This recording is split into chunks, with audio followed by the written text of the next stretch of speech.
Hello everyone, welcome back to another episode of the J. Roland Speaks podcast. I hope you had a wonderful day, and if you did not, this is the place where you want to be. This is the place where you want to be rebuilt, edified, strengthened, and be reminded of just how intricately and wonderfully you are made. And so this is a place where we read poetry.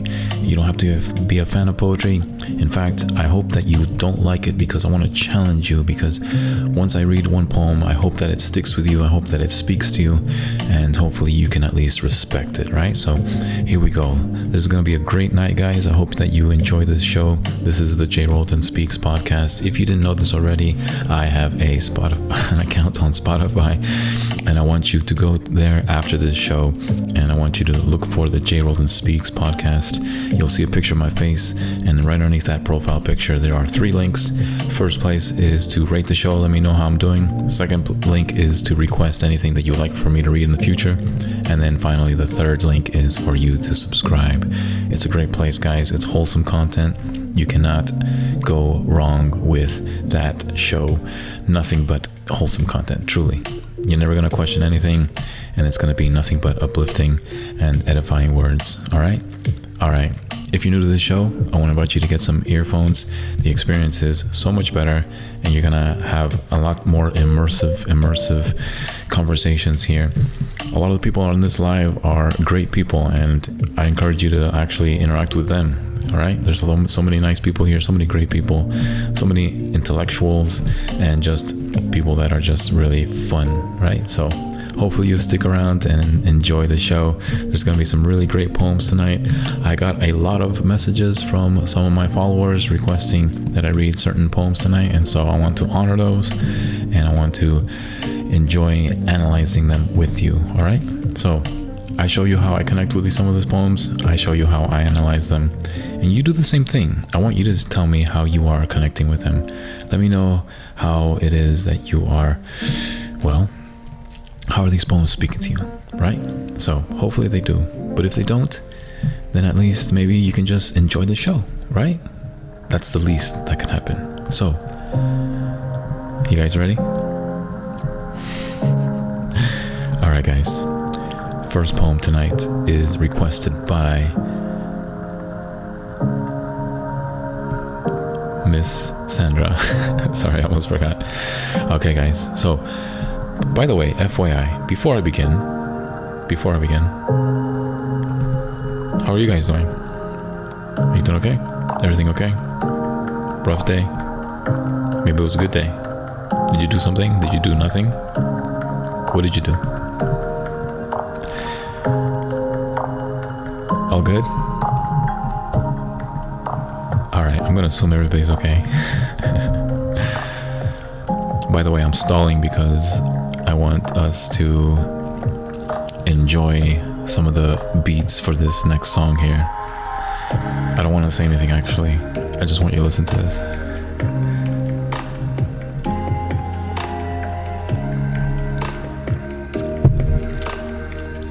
Oh man, I got a story for you. I forgot to tell you guys this. Alright, check this out, guys, okay? Check this out. So, a couple of nights ago,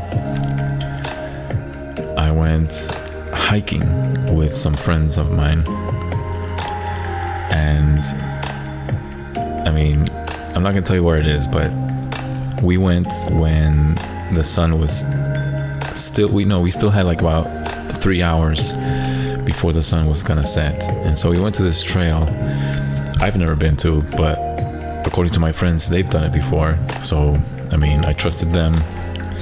Anyway, so apparently on this trail there's like a couple of waterfalls that are just really gorgeous, especially when the sun's setting. So yeah, I mean, I like waterfalls, and plus I wanted to take some videos of some waterfalls because I wanted to use it for some of my posts. So I said, okay, let's go check it out. We went to this trail, beautiful, gorgeous area. I love it. I love hiking. I love nature. And so we just walked and talked, hung out, walked, and then we went a couple of paths that weren't really on the map, but they kind of were walkable, right? And so we did that, and we knew roughly where we were. So I mean, it wasn't that expansive where you can get totally lost. Anyway, there was this one path that was heading towards one particular waterfall, but it wasn't a trail. Like, it wasn't a place where it was actually like cleared. You had to like go through some bushes and some fallen trees and things like that. And so we did that, right? We got closer to this waterfall, and gorgeous waterfall. Took a really solid video clip of it, and got it all recorded and everything. And by the time that we were done with that area, apparently like the GPS that we were using to find our way wasn't working at that altitude. And so we were trying to look for a peak to get us oriented again. And by the time we got to this peak, the sun was already set, so everything was getting dark. And I'm serious, man, I honestly thought we were going to be stranded there and camp out there. And so I wasn't sure what we were going to do. And so finally the GPS did work, and it showed us like roughly where to go and things like that. And so like one of us had to sort of draw it out so that we can actually have the map in case the GPS wasn't working anymore. And so my friend drew it, but he didn't do it accurately. And so we had cut across this beaten path, and so we can make it to the actual trail, and the trail was going to take us back to the lot. And so we went through this beaten path, and we kept going, and it seemed like forever it was going to hit the trail, and apparently it was actually backwards. So that made us like, by that time it was just like dark, super dark. I mean, the moon was out, so we can still see with the moonlight, but it was so dark, And then apparently, like, I mean, we were lost for like a good solid hour, or maybe not an hour, maybe like, I would say like 45 minutes or so, 45 minutes. Apparently we did find the actual trail, and it was so dark, I mean, we could barely see the signs that, gave us directions and stuff. And so, we eventually got back to one particular lot, but apparently it was the lot of the other side of the trail. and so we had to like get on the main road and take that road so that we can get back to the main lot where we parked. And it was so cold that night. I mean I had like I had a few layers on, but my hands and like my face were just, they were numb. It was bad. And I was trying to flag some cars that were flying, that was driving by on that main road, but nobody would stop, and I was just like, I don't know. I didn't look like a terrible guy, so I tried to be friendly, right? Put on, just be normal guy. I wasn't doing anything silly or anything like that, but nobody would stop, and so like all we wanted was someone to take us back to that main lot that we originally parked in, but nobody would stop. And so it was just, I don't know, it was really like disheartening a little bit, but I get it. Most people, why would you want to stop for some weirdos that are like basically walking in the middle of a forest, basically, right, on a road that's going through the middle of a forest. So I get it. Anyway, eventually, after like walking for like another half hour towards the lot, we finally made it. And I've never seen a vehicle that looks so awesome to find, after almost being lost for that night. And very thankful for the technology that we have, for sure. But I wasn't afraid to, like, we weren't in danger like that, but I just was seriously thinking we were gonna find like a cave or something to sleep in, so that in the daytime when the sun was out, we could like finally find our way out. But man, I highly recommend all of you don't go hiking when the sun is going down, because it's not a good idea. But also, if you do go hiking, make sure you have a backpack, which I did, and I had like plenty of like snacks and food and water and all that stuff. So even if we did get stranded, we'd still, we'd be all right and stuff like that. But still, I don't know, it was kind of a scary feeling a little bit for a few minutes, but it's all good. At least I can tell you a story about it, right? So all right, y'all, hopefully you guys are doing well and you're not hiking, that you're nice and safe and sound in your home and you're all cozied up, ready for this awesome live. That's right. This is the J. Roldan Speaks podcast, in case you didn't know. And if you are new, I want to say welcome to you. And I hope that you join us for the rest of this session and you come back again, because once again, this is a place where you feel edified, you learn, you maybe even grieve for a few minutes, but you also become joyous as well, right? You become hopeful. So the goal here is to be hopeful. So hopefully you guys enjoy that, right? All right, guys. I want to start off tonight with a poem I read a few nights ago, and it's by Gabriela Mistral. And unfortunately, I don't have an English translation for y'all, so I'm going to read it only in Spanish. But I'll try my best to explain at least a couple of lines here that I think are very important. But I absolutely love this poem. I can't believe I never came across it, but after I read it that first time, I just was really awestruck with it. And I think it really just spoke to me individually. And so I want to read it again and maybe even share some of my thoughts about it. So those of you who speak Spanish, you will enjoy this for sure. But those of you who don't, it's okay, okay? Like I said, I'm going to translate a couple of lines here, and hopefully it'll somewhat make sense. But this one is titled, I Sing What You Loved, which in Spanish is translated as Yo canto lo que tú amabas. All right? Aquí vamos. Oh, I forgot. I gotta say hi to my Spanish-speaking community. ¿Qué tal? ¿Cómo lo pasan? ¿Muy bien? ¿Qué onda? Espero que estén bien, estén seguros, estén sanos y salvos. Y bueno, muy agradecido a Dios porque tengo otra oportunidad para hacer este show. Y espero que ustedes los disfrutan y espero que también lo pasen muy bien. Y si alguien quiere que yo lea un poema en castellano en el futuro, por favor, déjame un mensaje en mi sitio de Spotify, porque me encanta ese lugar. Yo pongo mucho énfasis en ese sitio, así que si ustedes quieren seguirme ahí, sería muy agradecido y sería bueno, ¿cierto? Así que pásalo bien conmigo. Y aquí vamos con un poema de Gabriela Mistral, una chilena que es una maravilla, tiene un talento, pero muy, muy, muy, muy precioso. Así que espero que lo disfruten, ¿ya? Ya. Aquí vamos.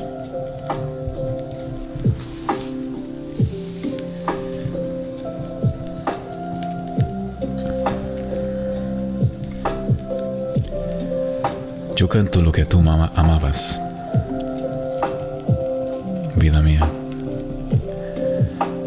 Por si te acercas y escuchas, vida mía. Por si te acuerdas del mundo que viviste. Al atardecer yo canto, sombra mía, y yo no quiero enmudecer, vida mía. Como sin mi grito fiel me hallarías, ¿cuál señal y cuál me declara, vida mía? Soy la misma que fue tuya, vida mía, ni lenta, ni trascordada, ni perdida. Acude al anochecer, vida mía. Ven, recordando un canto, vida mía. Si la canción reconoces de aprendida y si mi nombre recuerdas todavía. Te espero sin plazo ni tiempo. No temes noche, neblina ni aguacero. Acude con sendero o sin sendero y llámame a donde tú eres, alma mía. Y marcha recto hacia mí, compañero. So the very first line in this poem says, I sing what you loved, my love or my life.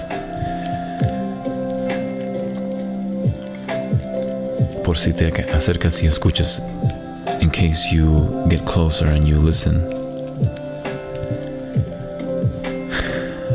So yesterday I talked about the wonderful memory of laughter, right? And especially someone that you actually wanted to be with and loved maybe even currently love.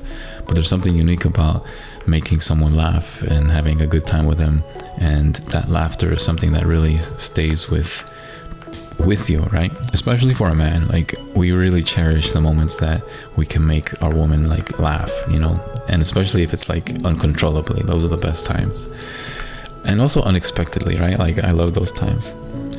And I honestly like remember exactly like what my friend was wearing the last time I made her laugh, you know what I mean? It was like such a nice special moment.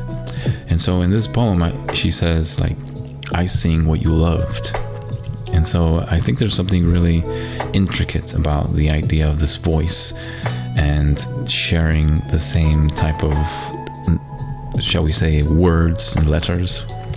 And when you sing things that another person liked, then it's like sharing kind of like your parts of your personality with them. Case in point, that same friend that I was telling you about, that I have a great memory of her laughter and things like that. So her thing was to basically send me clips of her favorite songs and also songs that she wasn't familiar with, but she really liked the lyrics. And so she wasn't good at it, like expressing like her affection for me, but she was really good at like finding these songs that she wanted them to speak to me, right, instead of her. So I really like cherish those things, right? Like there's something really, really special about someone thinking of you while they listen to this song. And sometimes you'll come across a particular lyric or a song that really, really like becomes kind of like your focal point between of your relationship, right? Like between two people. And it took me a little bit of time to actually like figure that out about her, because I'll be honest, I was questioning like whether or not she actually felt some affection for me, because like I said, she wasn't really good at expressing herself, because she's very like science oriented. And so, you know, I don't want to, you know, trigger anybody here, but usually people in the sciences really have a hard time sharing those emotions, right? And there's multiple reasons why, and those are actually good reasons. Anyway, so she was one of those, right? She just had a hard time expressing. But then I realized like, oh man, she was sending me these songs because they truly reminded her of me, right? And so, you know, there's been quite a few of those examples. And so I remember when I surprised her with singing one of those songs that she sent me on my guitar, and I was singing it to her. And I remember, man, that was such a great moment, because if the laughter was such a memorable moment for me, then I know for a fact that singing that one of her favorite songs to her, for her, I know she would like even love it even more, right? And so there's like this different like glow and this different radiance that a woman has when a man does those things for her. And honestly, like, look, intimacy is great, yes, and obviously sharing like some really great conversations is great, but really like those don't compare to like seeing a woman that is just absolutely like pleasantly surprised, right? Like lovingly surprised. And I kind of want to say like some men live for those moments, maybe not all the time, but like occasionally it's like, man, I really want to relive those things with you. I want to make some more of those moments, you know. And it's always tough because like we kind of feel pressured to be ready to produce those things, but then at the same time we kind of like chill and just like let it happen, so to speak. And so I don't know, I really like this first line from this poem by Carolina Mistral, because she says, I sing what you loved, right? And so I'm sorry, present, I sing what you love, not loved, I sing what you love. And so I find that line to be very impacting for me, and I shared with you the reasons why, right? And then she says this: I don't want to be quiet, my life. Whenever she says my life, she means like the person that she's pursuing, the person that she's loving. And I find that, by the way, I love that phrase, vida mia, right? Like you don't call, it's more than just like love.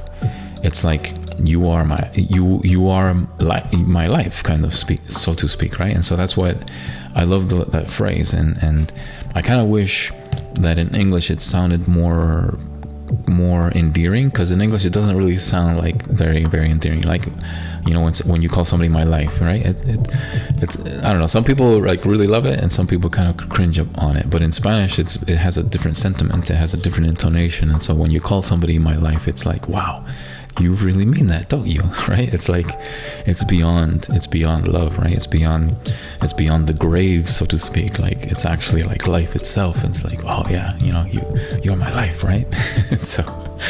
and so she says, I don't want to be quiet, my life. And I would absolutely shout with a certainty and fidelity that only you would be able to notice and hear, right? And I would send you a signal and declare that you are the life that I want and want to be with. And so she continues to say, I'm the same as I was when I was with you as I am now with you, right? And then she says, when the night arrives, I remember all those chants and all those songs that we sang together, and the song recognizes a memory that you and I had conjured and made with one another.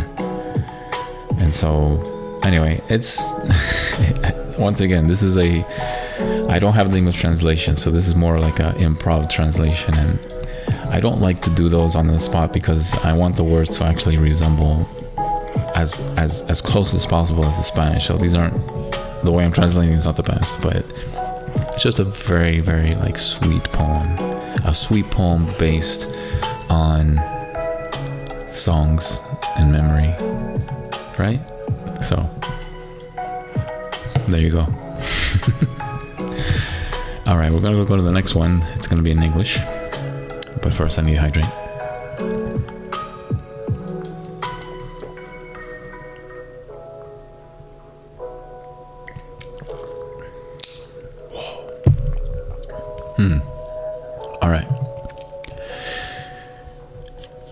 All right, give me 1 second. I need to find something here real quick. 1 second. No.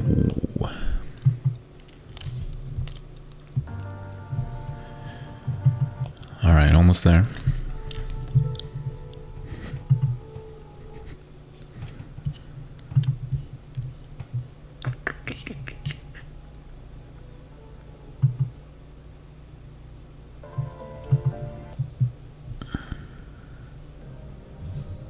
All right.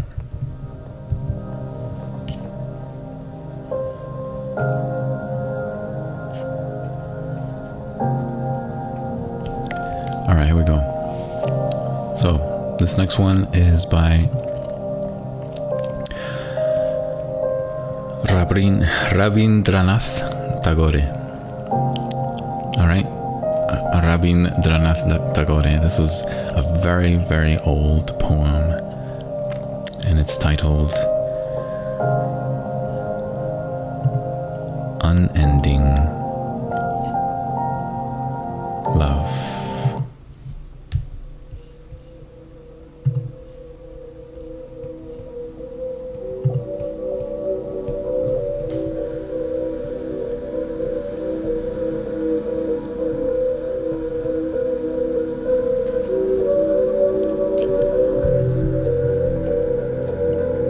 I seem to have loved you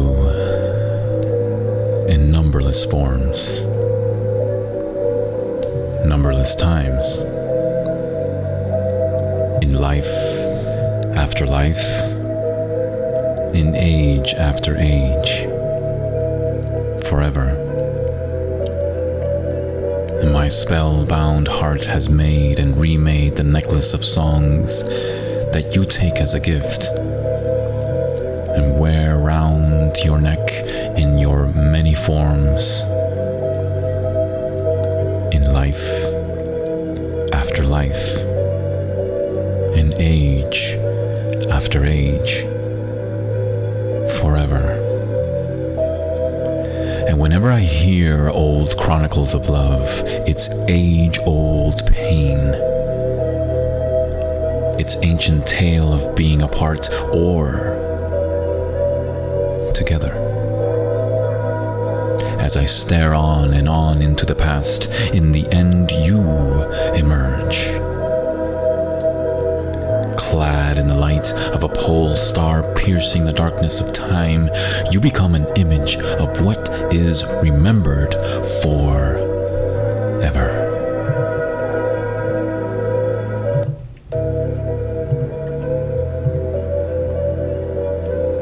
And you and I have floated here on the stream that brings from the fount at the heart of time love of one for another.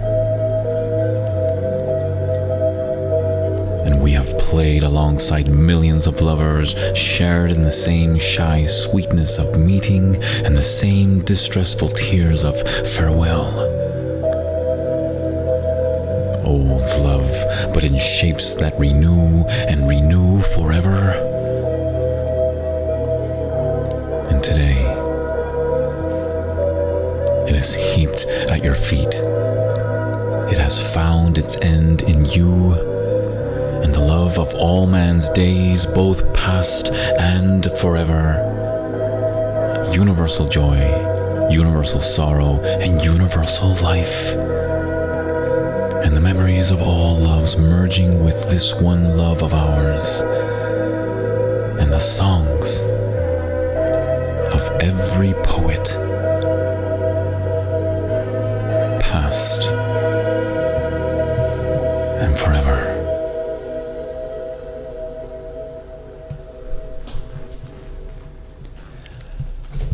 That's a wrap.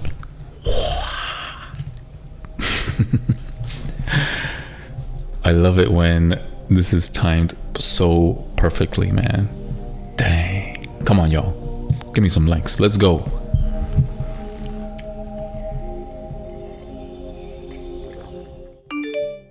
You're receiving a miracle. Some of us in Latin America say, Yahuwah.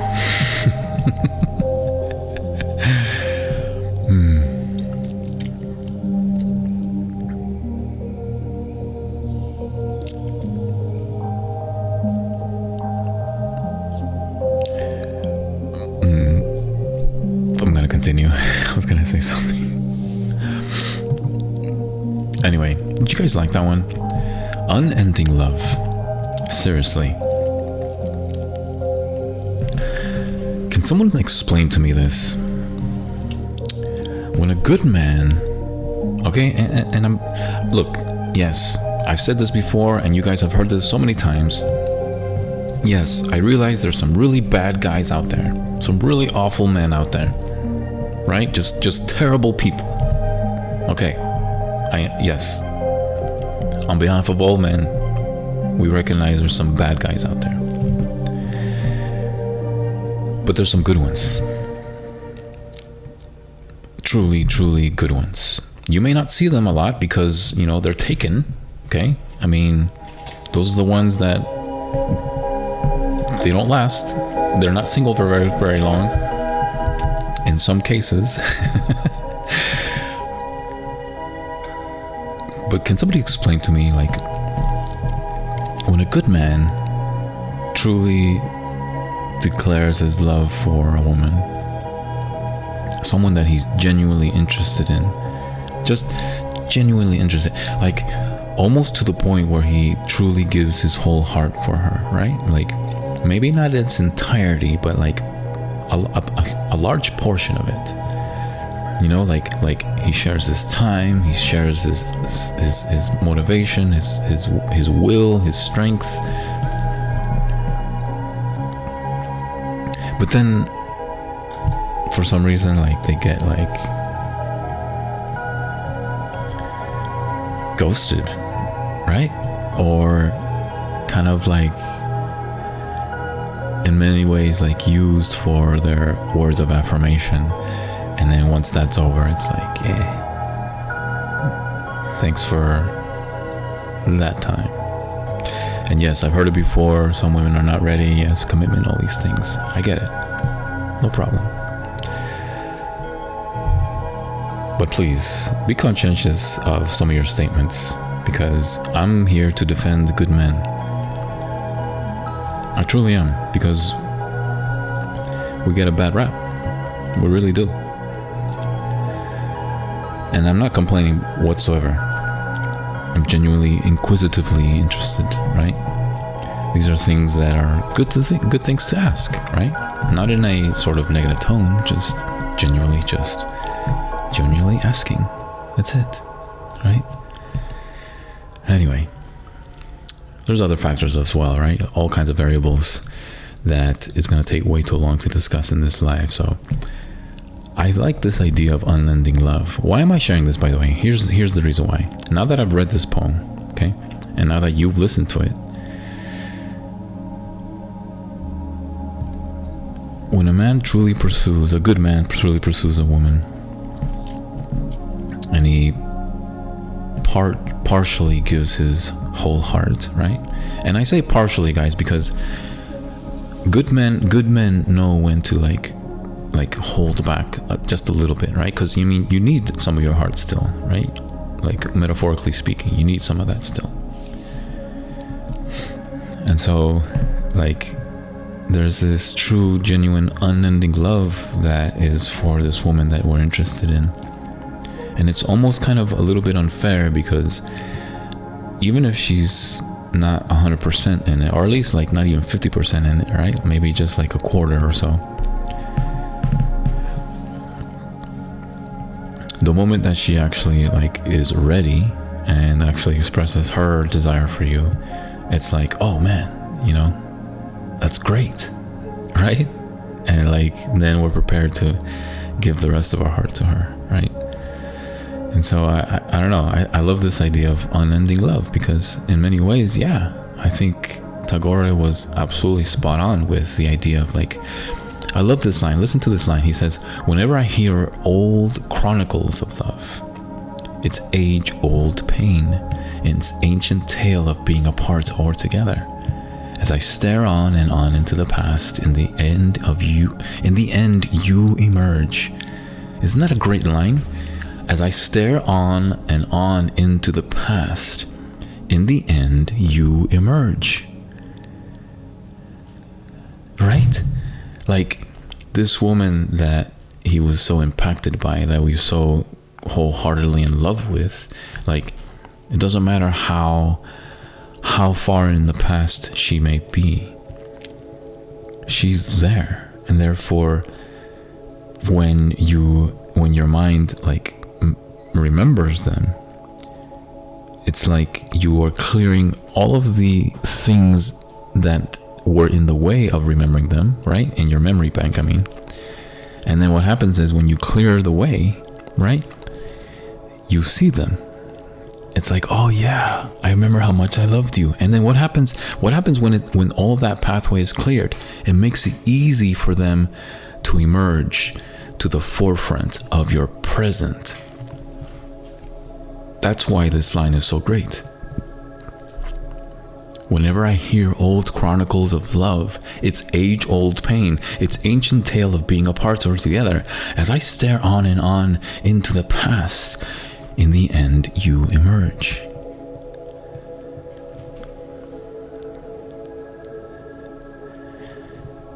They're not stuck in the past anymore.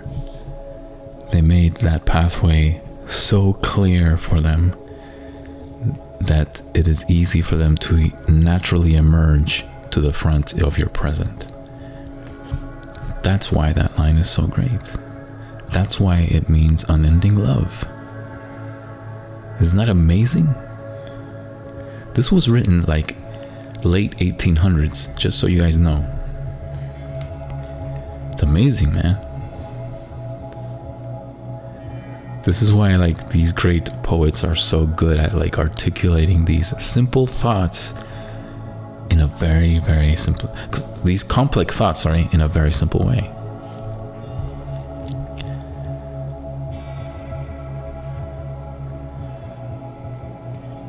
You and I have floated here on the stream that brings from the fount at the heart of time, love of one for another. Isn't that fantastic? Love of one for another.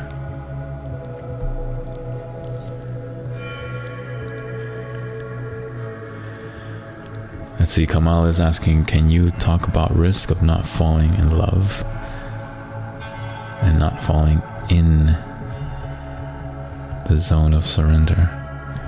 Oh man, bro, that is such a tough look, man. Oh, that's so good. That's such a great. Those are two. Oh man. Okay, look.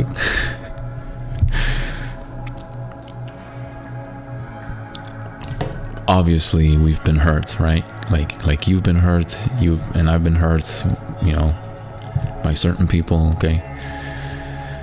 So yeah, I think it's natural for us to be cautious, right? I mean, women experience this as well, but strictly speaking as men here, you know, we still have this desire to basically like pursue a woman that we truly and genuinely are interested in, right? That we find fascinating, that we find just incredibly physically beautiful and just fun to talk to, right? Like, it's hard for us to say no to women like that, right? No matter how cautious we want to be, right? I mean, let's be real here. Like, it's truly hard for us, right? And I think there's some women that really like notice that and they take advantage of that, right? And I'm talking specifically about the ones that we just like fall head over heels for. No matter how cautious we are, they end up knowing that, right? And so I think this is part of the risk. And I totally sympathize with you, man, because like, you know, here's what I've learned, okay? And by all means, I would love for, you know, you to comment on this as well. But here's what I learned. If I am cautious because I'm worried about the risk, what happens is I naturally become kind of seclude myself, and I only share like little parts of myself to her. But guess what? Slowly you do one of two things. Number one is, well, you most likely will let your guard down, therefore increasing your risk, because you want to be with her and you want her to trust you, right? Because then she can be more comfortable with you. So that's one. But the other one would be, well, I'm gonna put my guard up just in case, so that she doesn't use me, and therefore like I can protect my heart.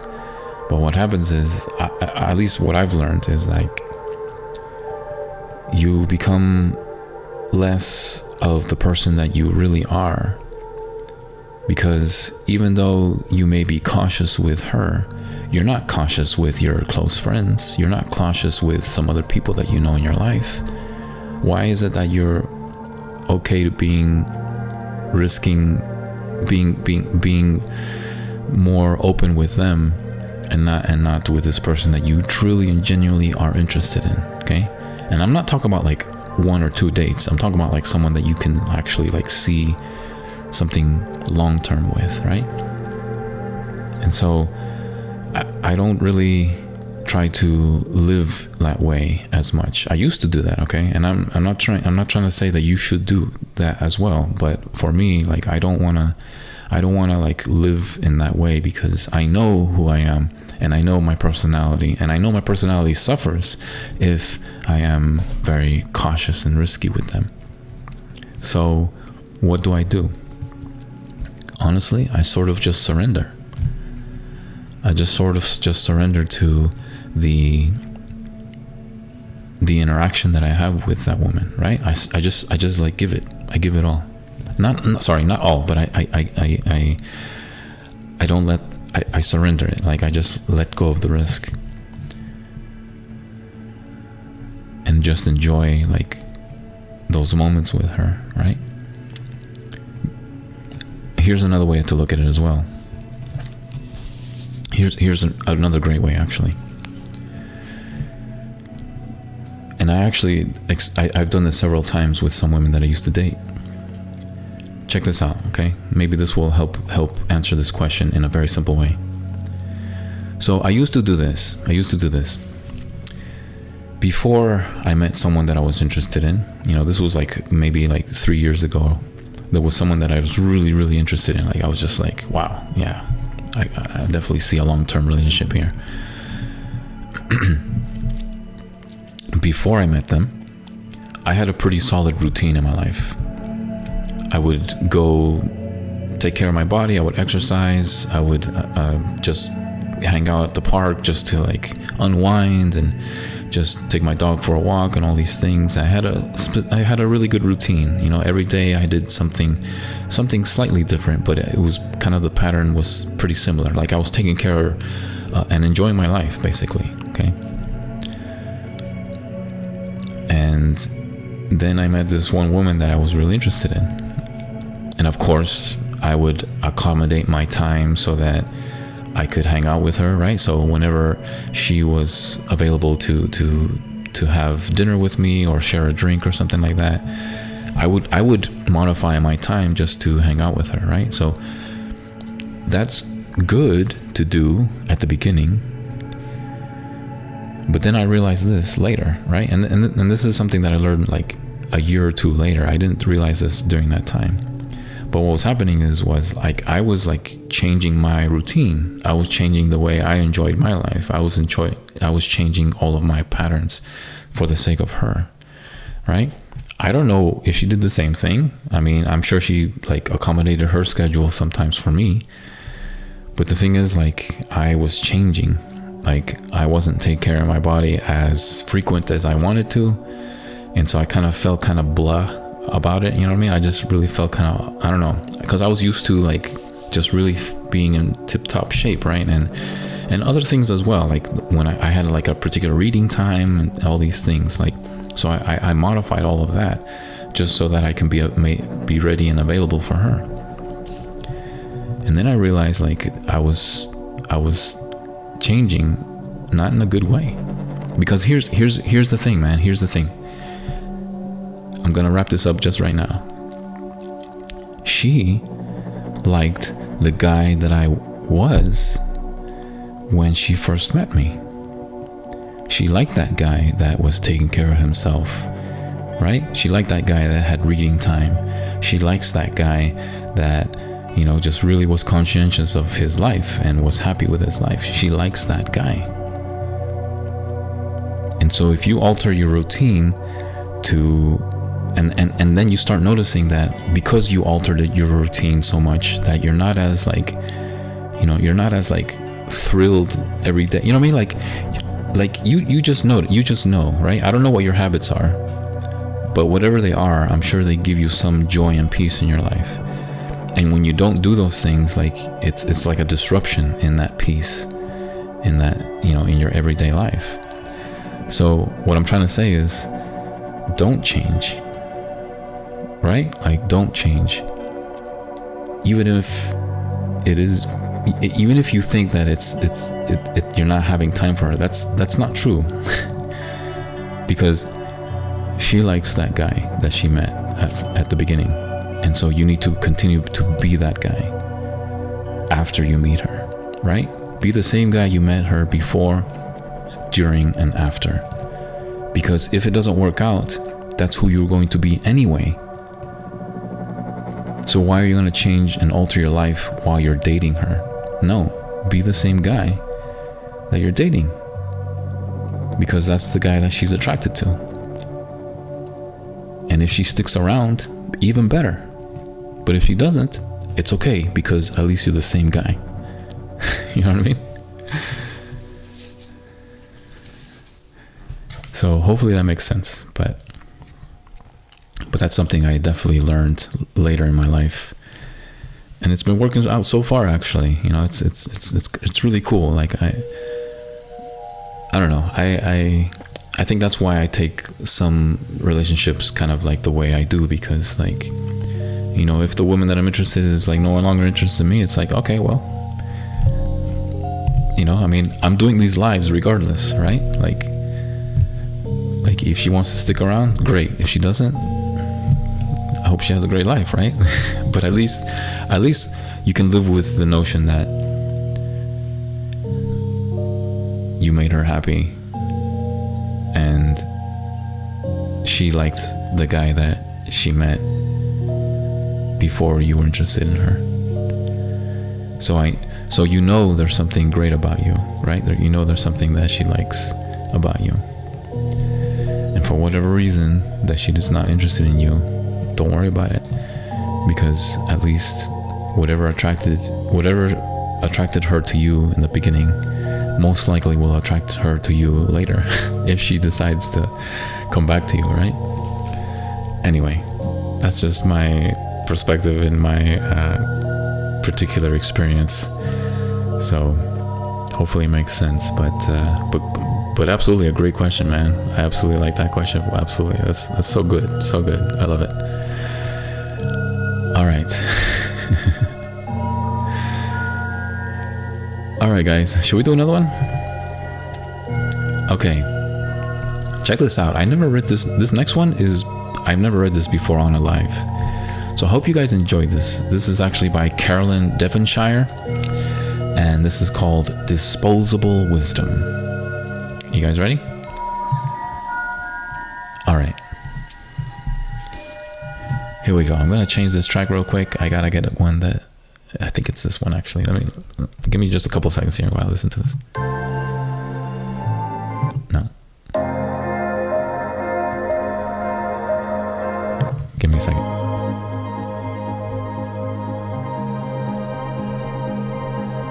I think it's that one, maybe.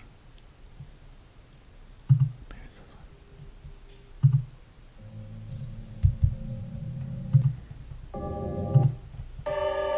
one. Yeah. I think I remember now. One. I think it's this one.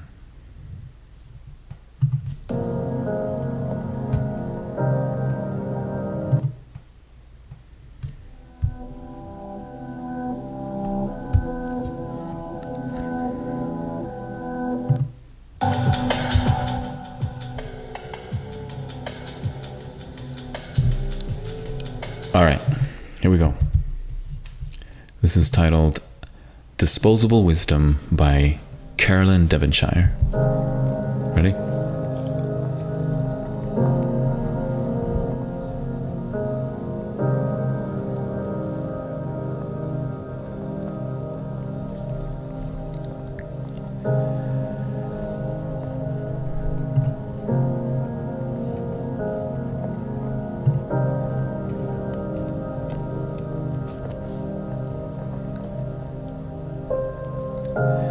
Each day, Annie Leslie opened a can, her 86-year-old hands trembling, as she sat with her cat and ate pet food.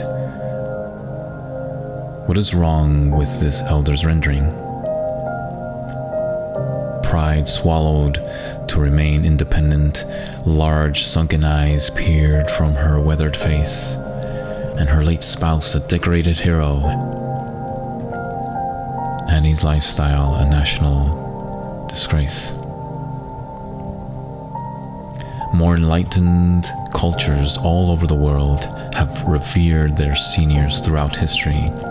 Asians and Native Americans are just two who honor their ancestry. Polynesians on other Pacific tribes respect the wisdom that comes with age, and seniors are welcome in family homes, but here in the States, they're placed in a cage. Bone-thin Annie Leslie chose to be free, amazing neighbors with her endurance. When social services tried to intervene, she fought with remarkable resilience. And old photos on the walls told many great tales, but only purring Tibby was listening. And each morning she rose to care for her cats until the day that Tibby went missing. And in tears she claimed he must have been poisoned, though in cat years he was older than she. And each day she sat by the window staring, awaiting the homecoming of Tibby. And she'd been abandoned by society, lost in the world's most progressive nation. For sacrificing her spouse in World War II, Annie received little compensation.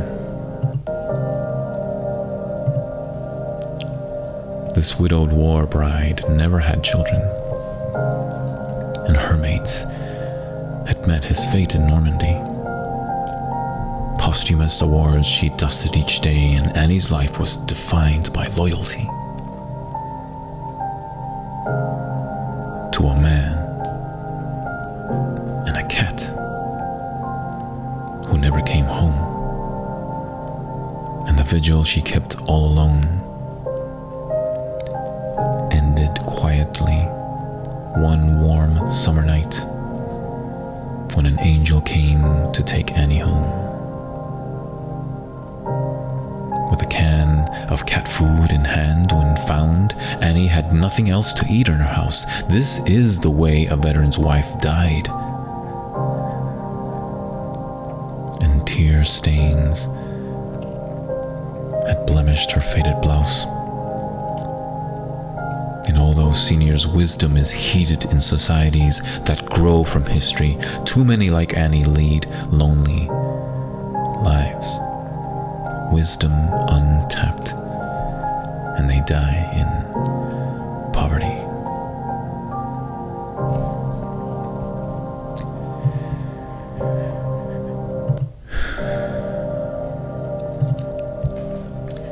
So yes, it's a very tragic poem, and I apologize if I've made some of you guys a little upset, but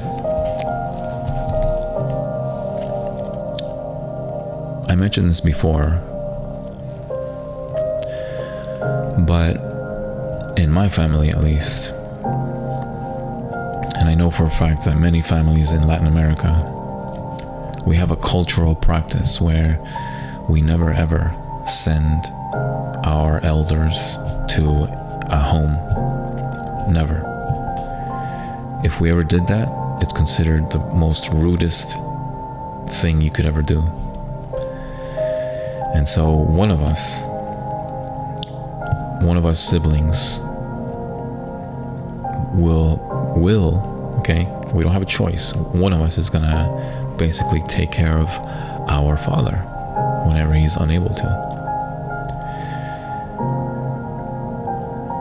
And there's something really great about that, by the way. And by the way, I don't want anybody here to feel terrible if you ever did send your parent to a house, okay? That's your culture, that's your practice.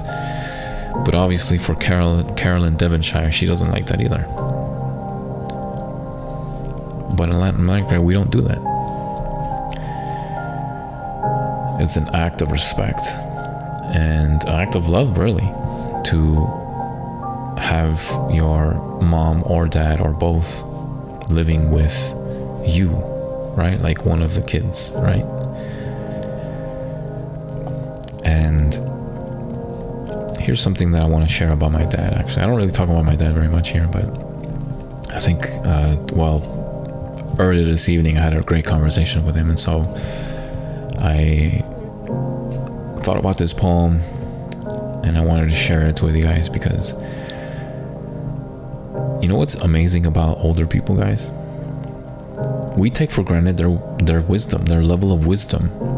You may not think that they're like that wise, but I'm telling you, all the years that they lived, they've accumulated quite a bit of knowledge than you and I can ever achieve at our age. And I know you guys have noticed it in your life, right? Like you've noticed your own growth in your years of life, right? Like I was telling you recently about my experience with relationships. And so just in those few years, I've accumulated that wisdom, right? Through experience. Can you imagine all the other experiences that your mom and dad or your grandparents have accumulated? It's exceptional. There is truly an untapped wisdom, just like Carolyn says. And yet we put them in these homes because, we don't have time for them, right? Or some of us think, oh, I'm just inadequate to do so. Okay, maybe that might be true. But once again, I'm not here to guilt trip anybody. I'm just explicating from Carolyn Devonshire's poem, right? This is her perspective, right? This is her message. And so I sympathize with Carolyn because in my opinion, I think she's right. I think there is a wisdom untapped that some of us don't really take the time to open it up and see all that wisdom. So my dad is a great man. That guy has seen so many countries due to his work and lived in it, okay? There's a difference between visiting and living in countries. My dad has lived in 20 to, I think it's 28 countries. Lived, not visited, okay? He's visited so many more, but actually living in the culture, he lived in about 28 countries, He's a very, very wise man. Very wise man. And, it's pretty amazing when you talk to him. And by the way, my dad's 84, 86, around there. 84, I think 84, sorry. And, he's still the same, he's this humble guy and just a really, really good looking man in general. And very honorable, very truthful, very humble. Anyway, he doesn't have to worry. He never actually asks about his future, but he doesn't have to worry because one of my brothers or I will definitely take him.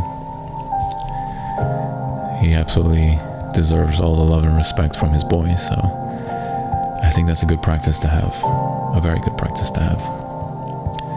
And by the way, I want to mention my grandmother too. My grandmother is a really great woman as well. Case in point, let me put out something very simple, very simple.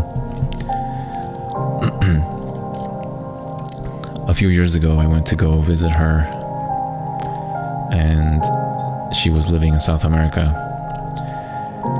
And she was actually living with my dad, actually, still living with my dad. And we had recently picked some fresh avocados, and they were, they were green, okay. And then I was wanting to eat them the next day or a couple days later, and she told me this. She was like, "Okay, look, get a shoebox and wrap it in newspaper." And then just stuff the shoebox with all kinds of avocados that you want, right? So 5 or 6 or whatever, and just put them all in newspaper and just put it in the shoebox and just leave it in there for one day, and it's gonna ripe. She was absolutely right. The next day, all of them were just, dark, ready to eat, so soft. I had no idea. Newspaper in a shoebox? What? That's wisdom. Untapped wisdom. Because it's experience. You see what I mean? Little things like that, right? It's amazing. And I know most of you guys have gained so much knowledge from your grandparents or your parents about certain practices, right? Not necessarily related to food, right? But that's definitely an area that that is definitely filled with wisdom, right? So anyway, I thought I'd read this poem just as a sign and a reminder to y'all to love and respect your elders. And I realized some of you guys probably had some rough childhoods and maybe not some great experiences with some grandparent out there or parent perhaps. But, you know, and I'm sorry that happened to you. But if that wasn't the case for you, then just a quick reminder to, you know, to honor, love, and respect your elders, you know. Give them a call once in a while and just say, hey, look, I just was thinking about you. I hope you had a great day. I wanted you, you know, tell me about your day. You know, they love it. They love it, you know. And it really makes their day. It really does. And so I think there's something to learn from them still, right? They may not be as mobile as they used to, but up here there's so much information that you can learn from them. So hopefully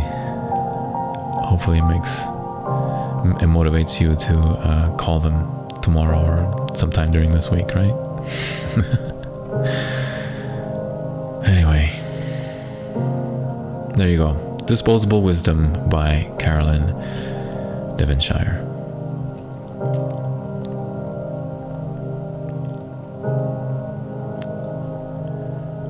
You guys want another one from her? she's very, like, she's a deep thinker for sure. You guys want to hear another one from her? I don't really read a lot of Carolyn Devonshire's poems because I think it's something that's very, very personal, honestly. But she's definitely a great thinker for sure. So here's one that's titled... This one's titled Past Life. Oh man, I don't know. Wait. Let me review this real quick. I don't know if this is... Let's see.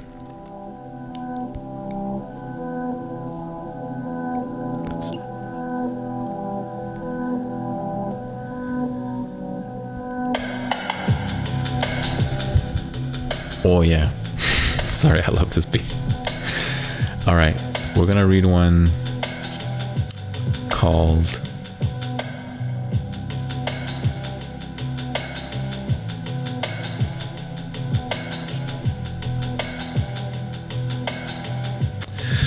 Oh man, I don't know if I should read this. Let's give it a go. Let's see what happens. This is called Past Life Nightmare. I'm not gonna read in this beat though. I'm gonna save this for another one. All right, here we go. This is called Past Life Nightmare.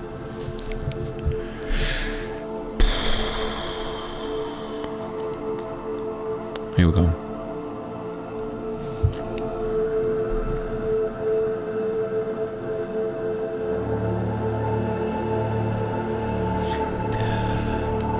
A child of 4 suffers recurring dreams, disturbing parents and siblings with screams. And when she woke, always sore in one knee, next to the birthmark, it throbbed painfully. Night after night, she feared going to bed. What caused these nightmares that raged in her head? Even when grown, the torment persisted, and so a therapist aide she enlisted. Hypnosis, said he, might offer some clues. Why not try it? You've just bad dreams to lose. Once under, he guided her to a room. Here, people's lifetimes and books were entombed. Find one that is yours, her counselor said. Quickly, she said. Quickly, she did. But before it was read, she felt an ache and saw just a faint title. The words, she thought, said, Alistair Bridle. The hypnotic trance now suddenly broke. Puzzling questions Mr. Bridle evoked. For many, many years she thought that was her name. Perhaps a past life had been filled with pain. Who was this man? She simply had to know. Seasons passed, summer suns made way for snow. In Florida now, 1998. she thought, all the nightmares she had escaped. But strange dreams always catch us by surprise. When the lights grow dim, our minds fantasize. And cloaked in velvet, she left her parents' farm, stealing away on a late autumn morn. To meet her love, she climbed on the carriage, knowing her folks would forbid their marriage. Warm-hued leaves carpeted the hillside road, and her pulse beat fast. And she'd soon join her beau. She thought only of him. Joy cast its smile, but that's when he called, "Alice, the bridle." The leather band broke and wrapped round her knee. To the ground she was pulled, and her horse ran free. She met death, but past life dreams recycle, and she'd never been Alistair Bridle. Wow.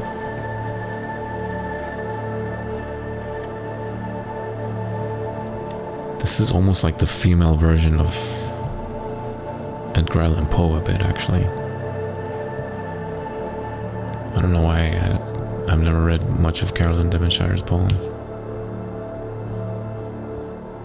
Wow. I'm gonna have to read this again later in my own time.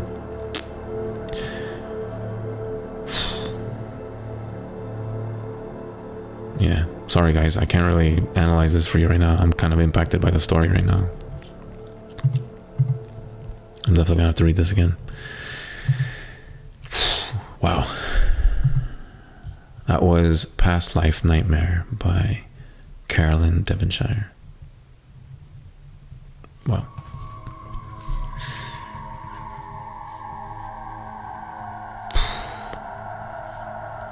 Alright. I'm gonna move past this one, but I definitely want to read it again some other time when I get a better understanding of it. It's really interesting. Alright, so I'm gonna read one by Charlotte Bronte, and this one's titled Life. Alright, give me 1 second. One second. Let's try this one.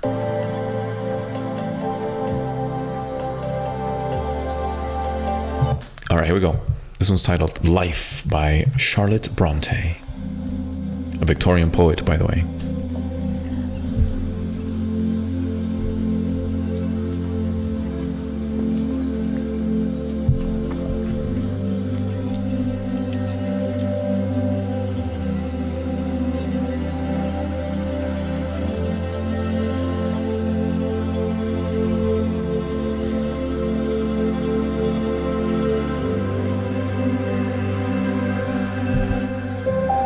Life, believe, it's not a dream.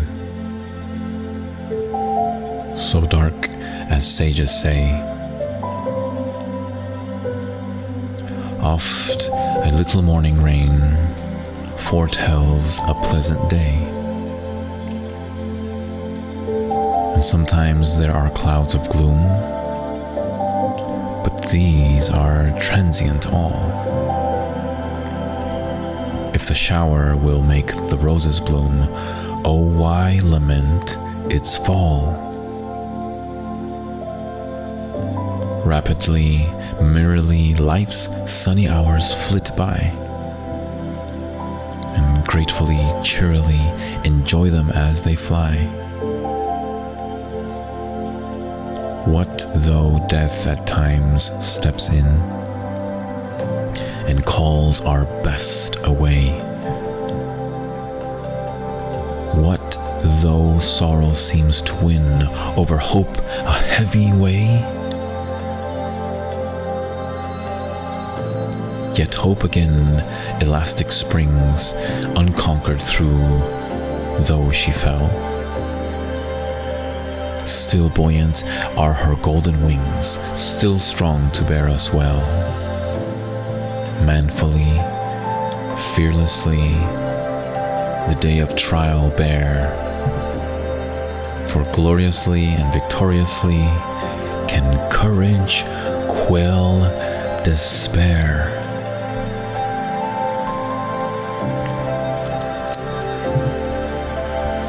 This is a gorgeous, gorgeous poem. So uplifting, y'all. Seriously. Listen to this line. Just listen to this line, okay? Just listen to the line. It says,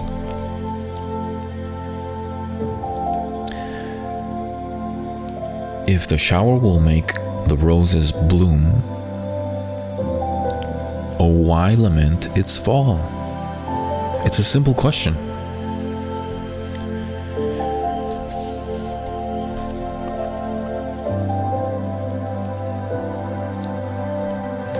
Of course, it's natural for us to sympathize and feel sad when someone or something passes.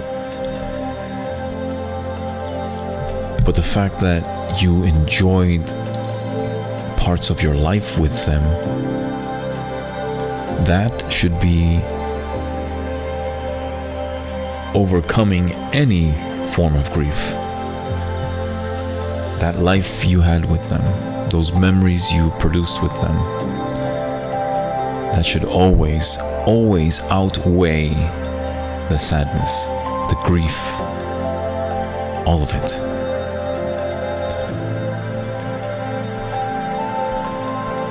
Gratefully, cheerfully enjoy them as they fly. These are Charlotte Bronte's words, by the way. And by the way, she had a sister named Emily Bronte, who was another fantastic poet. Isn't this beautiful? Yet hope again, elastic springs. Yet hope again, elastic springs. Unconquered though she fell, still buoyant are her golden wings. Still strong to bear us well. Fearlessly the day of trial bear, for gloriously and victoriously can courage quell despair. Are you enjoying your life? Truly. Are you enjoying your life? Are you looking forward to tomorrow? Right? Maybe you don't like your job that much, but have you thought about what you're going to do after? Right? Did you join some gym, or maybe a group of friends that you like to hang out with, or maybe you like to go through a park before you go home, or maybe after you go home? Are you enjoying your life? Do you have any pets? Come on, I know some of you guys do. You must love your pets, right? Go and walk with them. Look. Those of you, some of you guys already know this, but I have a dog, okay? Her name is Charlotte. And I love my dog. But I'll admit, sometimes she's annoying because that dog loves to go outside. And you know what? I'm so thankful that she is like that, because she motivates me to want to be active just like her, It's almost like she actually knows my moods, actually, because she knows when I'm feeling kind of blah. She annoys the crap out of me so that I can go out with her. Even on days where I'm just so tired, it's oh, come on, do I really have to? But no, she'll just sit there and just look at you, and it's come on, let's go. But I love that, I'm looking forward to that. I look forward to coming home and just hanging out with her. It's I love it. But I have to admit, one of the best things about her is whenever my son is with me in my house, that dog doesn't leave his side ever when he's here. It's the most beautiful thing I've ever seen, man. It's like a walking teddy bear, basically, And it's little things like that, right? You may not think it's a big deal, but This is how you enjoy life, right? You focus on those things, man. Sure, not every day is going to be pleasant, but you know what? You're going to have a lot more joyous occasions.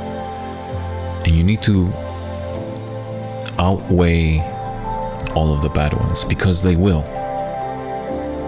You know how I know this? Because you allow all of the bad moments to outweigh the good ones. And sometimes those moments are just like one or two things, and yet you allow those to outweigh every single good thought and experience you've ever had. So I know you can do the opposite. So stop it, stop it, stop it. As generic as this sounds, life is truly beautiful. Because this is what the intelligent designer wanted it to be. But unfortunately, we messed it up.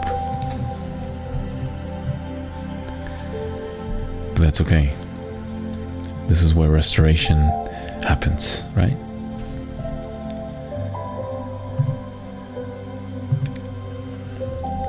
Anyway, that was Life by Charlotte Bronte. And by the way, Charlotte Bronte was very good looking. at least through drawings. Personally, I think she's more, I don't know, she's prettier than her sister Emily, but you know, I have to say this. This is going to sound really strange. But I've always wondered, like, what it would be like to, like, sit down and have a cup of tea or coffee with some of these poets. I would absolutely love to, like, have a cup of tea with Elizabeth Browning. And yes, and I mean that in a very, like, respectful way, because she was married to another prolific writer, and his name is Robert Browning, an amazing, amazing poet. But I would love to sit with both of them, really, and just share a cup of tea. You know, I wonder what that would be like. You know, would they speak so eloquently all the time, or would they have like kind of like a side language? It's like, hey, yeah, man, this tea is lit. You know, I'm not saying that they would use that verbiage, but you know what I'm saying? Like, do they ever talk like just like colloquial? You know? Oh man, that would be so good. I think I would like to have a cup of tea with Charlotte Bronte, actually, you know, just, you know, for no reason, just like, yeah, it's a nice day. I wonder what poets like you wear. That's it. Tea's over? All right. Well, have a great day.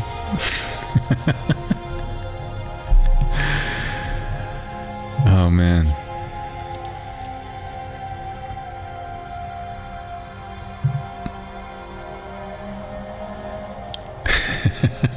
Sorry, I got to thinking about what I just proposed here. It's interesting. I have to think about that a little bit more. It's fun. Good stuff. This is the Jay Roldan Speaks podcast. Thank you guys so much for spending your time here with me. I hope that you're having a wonderful time. I hope you're learning something new. I hope there's something really enriching, something stimulating for your mind and for your heart. And I hope that you guys also follow me on Spotify, because that is the place to go, y'all. Seriously, when I'm not available, like, I'm not trying to sound morbid here, but come on, like, what if something happens to me and I don't do these more lives? Come on, support me on Spotify. It doesn't take hardly any of your time. In fact, it's even better, because now you can listen to my readings 24/7, right? So after the show, go to Spotify. If you don't have it, just download it. Doesn't take any time. Search for Jay Roldan Speaks. You'll see a picture of my face. Underneath that picture, there's 3 links. Go to that third one. Support me there. It's gonna be great. It's gonna be so good. It's gonna be wonderful. It's gonna be fun. Go there. Follow me. Let me know how I'm doing. Request anything you like. And subscribe. All right. All right. I think I got 1 or 2 left in me, guys, before I gotta go. So hopefully you guys enjoy these next few poems. Are you ready? I believe so.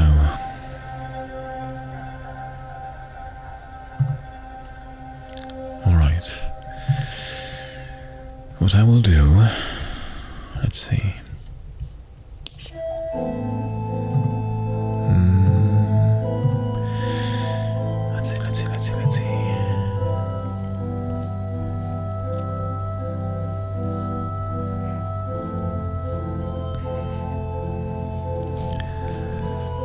Let's see. Alright, I'm just looking for a poem here that I would love to read. So be patient. Be patience. S'il vous plaît. Patience.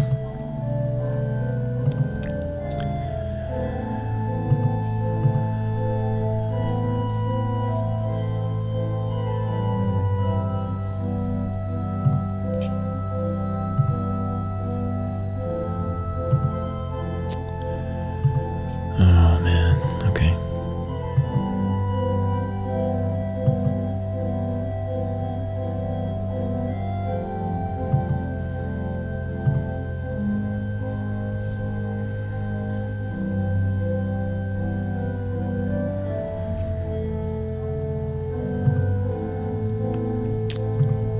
Alright, I gotta change this tune and then we'll get started. 1 second.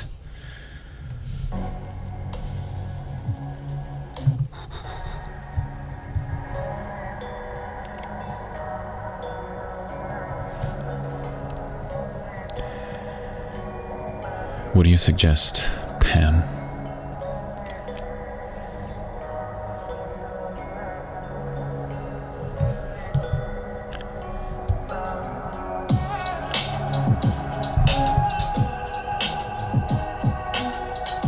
Alright, I think I got it.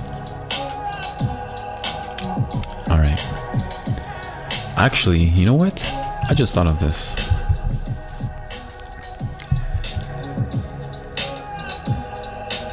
Does anybody have a dialogue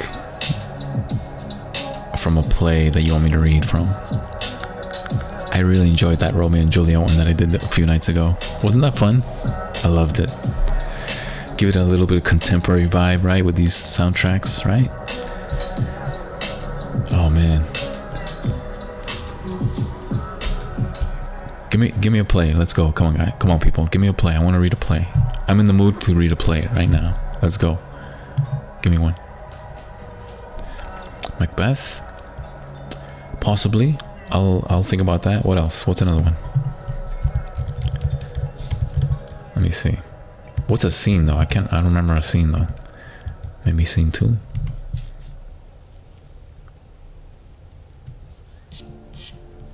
A streetcar named Desire.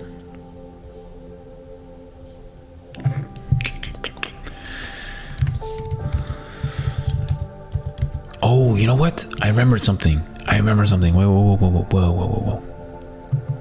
Whoa. I think you guys will like this one. Somebody recommended this to me the other day. And let me find it real quick. You guys are gonna like this one. Definitely like it. You're gonna like it. You're gonna love it. Where is it? Give me 1 second, guys. I know exactly what I'm gonna read.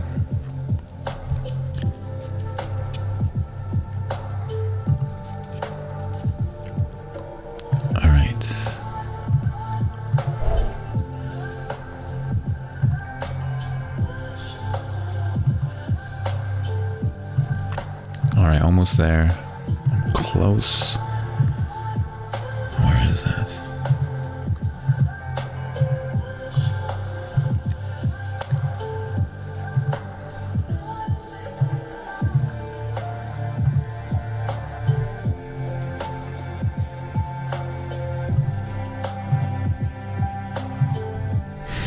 Give me 1 second, guys. I'm having trouble finding it. It's actually from a novel, and I cannot remember the name of the novel, but It's somewhere in my history here. I know it is. Just trying to remember where it is. 1 second.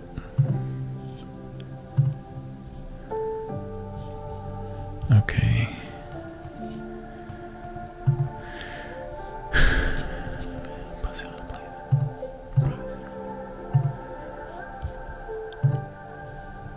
Alright, getting close.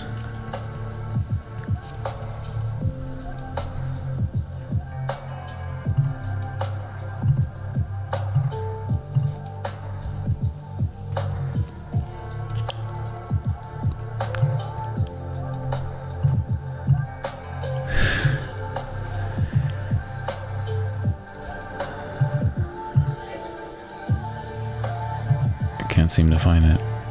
I know it's here. I'm gonna be so frustrated if I don't find it. I know it's here.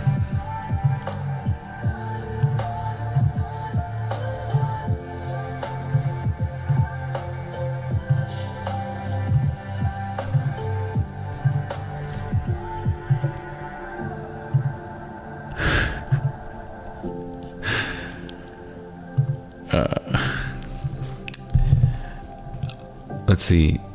Is Sandra here? Sandra, are you here? Let me see if Sandra's here. 1 second. Or Sandra. I don't think she is. Sandra, are you not here? No. Okay. One of y'all, and I'm pretty sure it was Sandra actually. One of y'all recommended a novel, and I cannot remember the name of the novel, but it was give me 1 second.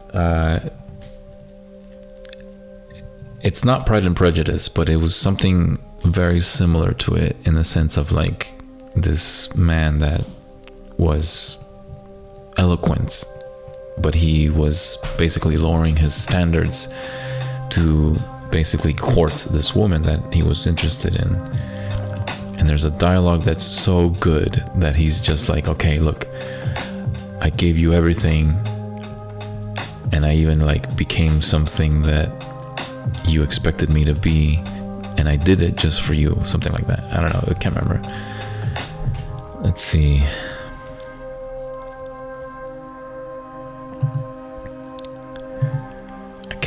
I cannot remember where the heck did this go, man?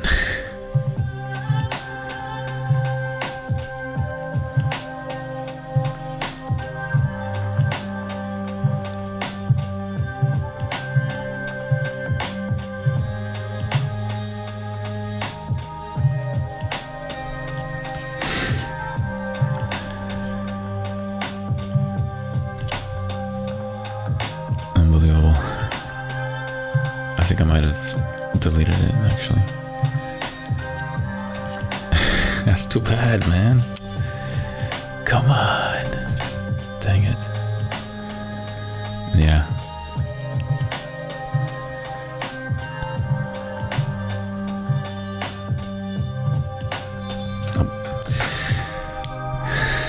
Nope, it's not Sense and Sensibility. Nope. It's some other poem or some other novel, I can't remember. Anyway, I'm sure I'll remember sometime during the night. Alright, so what's another scene that you guys can think of? You know, something. I mean, I guess I could do Pride and Prejudice, but let's see.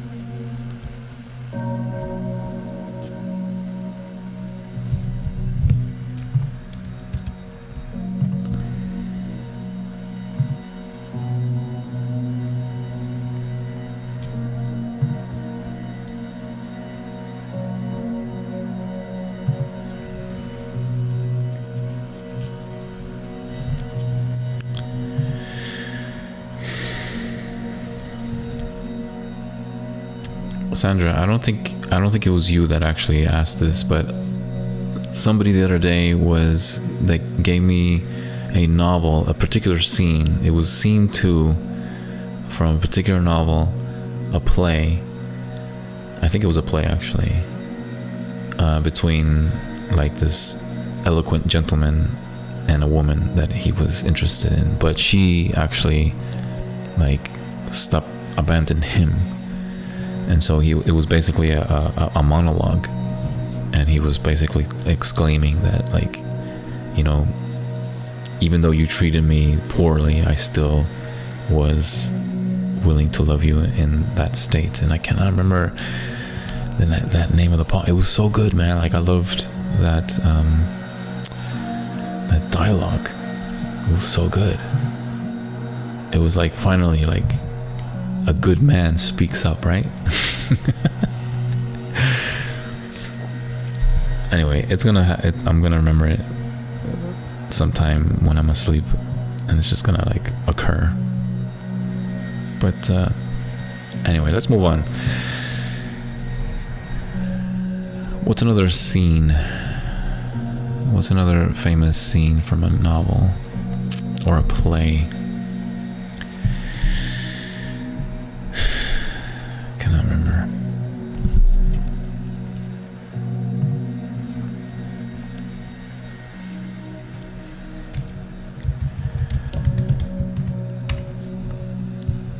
If you name the title of the story, like, maybe can you also like give me the scene as well? Because I'm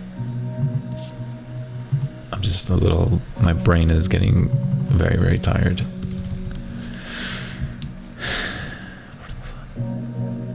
No, it's not Particle. Wait a minute. Particle Sun. No, it's definitely not. It's not Hamlet or Particle Sun. Those are good ones, though. No, it's not Colored Purple either.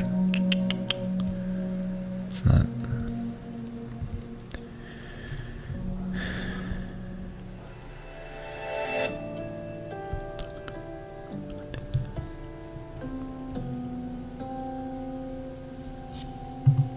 Oh man, it's gonna bug the crap out of me now.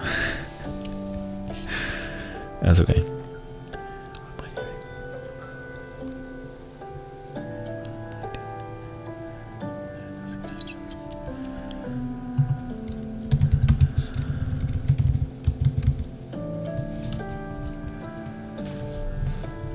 It was that same night I read.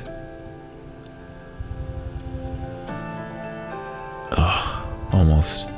It was that same night I read Romeo and Juliet, or the Ratatouille scene. Remember that night I read Ratatouille scene.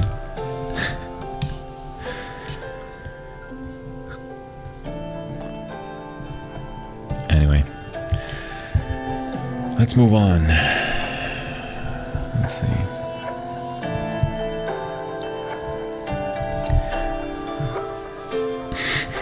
Star Wars. That would be interesting. Actually,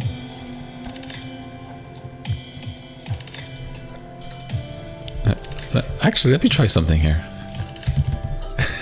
Let me try something here.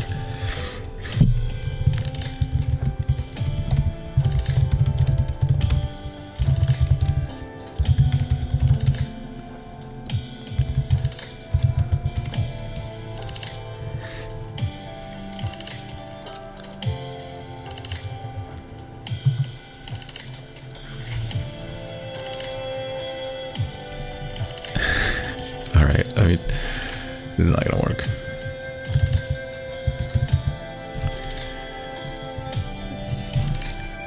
I was thinking about doing a scene from a Star Wars game where the Emperor has this really interesting speech.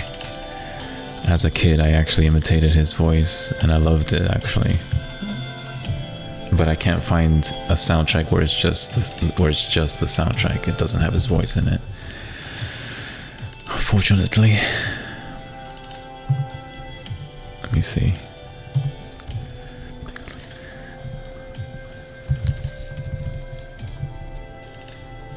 Let's see.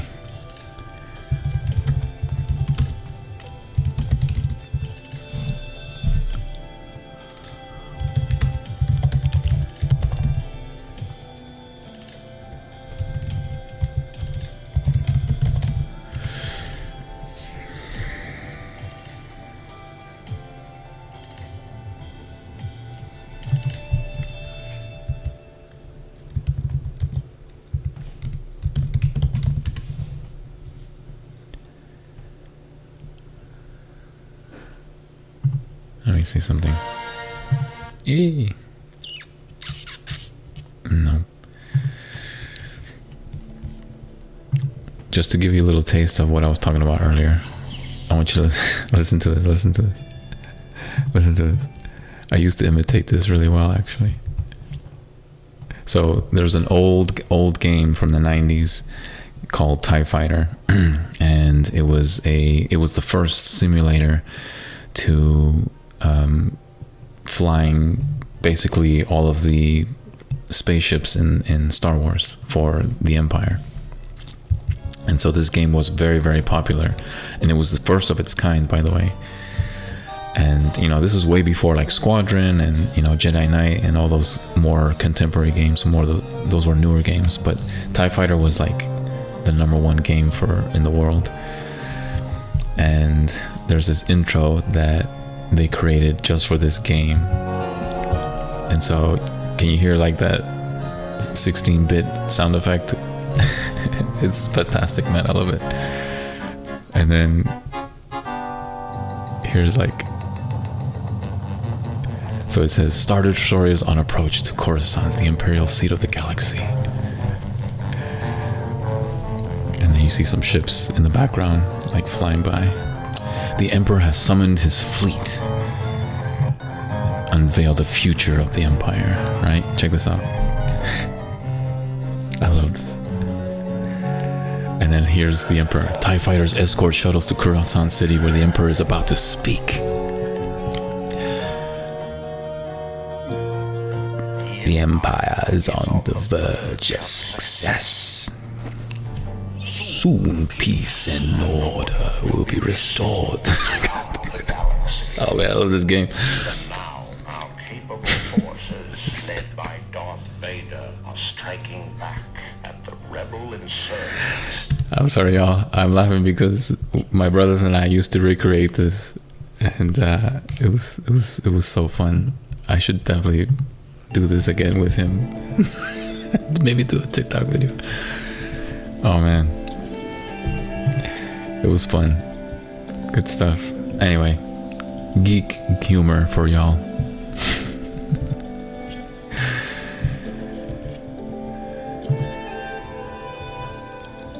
All right.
All right, I got a treat for you guys. You guys ready?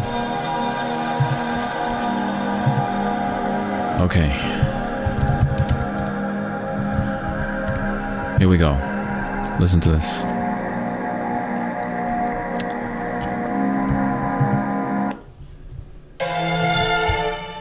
Here we go.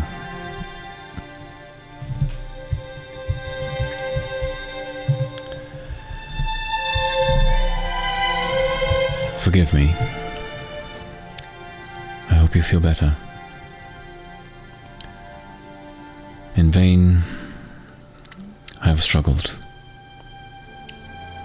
It will not do, and my feelings will not be repressed. You must allow me to tell you how ardently I admire and love you. In declaring myself thus, I am fully aware that I will be going expressly against the wishes of my family, my friends, and I hardly need add my own better judgment. The relative situation of our families is such that any alliance between us must be regarded as an highly reprehensible connection. And indeed, as a rational man, I cannot be but regarded as such myself. But it cannot be helped. Almost from the earliest moments of our acquaintance, I have come to feel for you a passionate admiration and regard which, despite my struggles, has overcome every rational objection. And I beg you, most fervently, to relieve my suffering and consent to be my wife.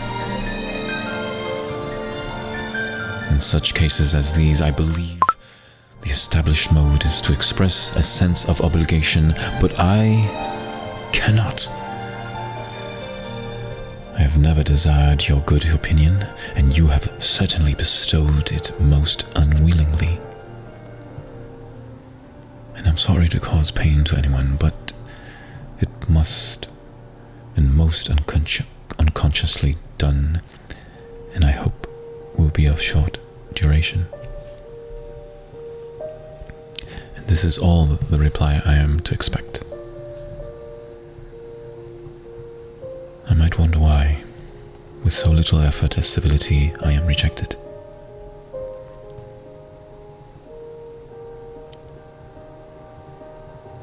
I might wonder why, with so evident a desire to offend and insult me, you choose to tell me that you like me against your will, against your reason, and even against your character.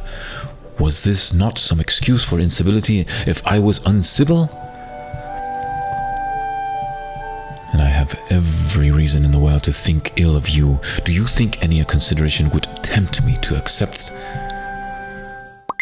you, who has been the means of ruining the happiness of a most beloved? Can you deny that you have done it? I have no wish to deny it. I did everything in my power to separate my friend from your sister, and I rejoice in my success. And towards him I have been kinder than towards myself.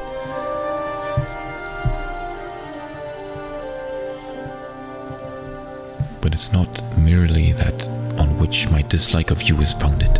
Long before it had taken place, my dislike of you was decided when I heard Mr. Wickham's story of your dealings with him. How can you defend yourself at that subject?